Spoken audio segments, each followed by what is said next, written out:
تمام عملها بدون ایمان بیفایده است. اگر انسان عملهای صالح را مانند حاتم طایی انجام رساند ولی ایمان به الله تعالی نداشته باشد، این عملهای او بیهوده است.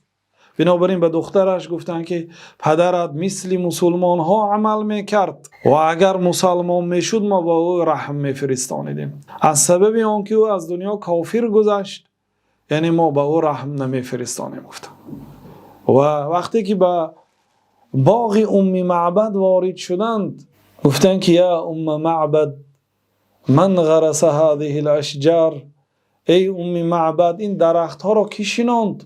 ام مسلمون ام کافرون؟ این درخت را مسلمان شناند یا کافر؟ گفتند که بل مسلمون یا رسول الله، بلکه این درخت ها را مسلمان شناند یا رسول الله.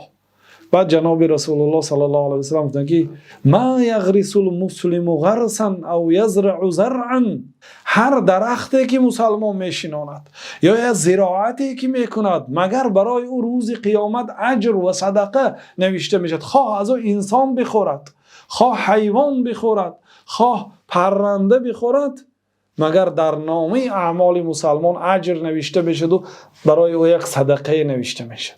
ببینید اگر این درخت هم شناند، مسلمان شناند اجر میگیرد. و قدمنا الی ما عملوا من عمل فجعلناه هباء منثورا، ما عملهای نیک کافرها را مانند خاکی که میده کرده شده است و در روزی بادناک و شمال به شمال پوف کرده شده است، نیست و نابود کرده. کافرها اگر در دنیا عملهای صالح کنند به عملهاشون مناسب الله تعالی مکافات میدهد، در دنیا از مال و ملک دنیا، از نعمتهای دنیا میدهد، ولیکن در آخرت برای ایشان یگان نصیبی نیست. بنابراین ایمان اگر نباشد نه نماز انسان قبول است، نه حج او، نه صدقه او، نه روزه او، نه عملهای خیر او.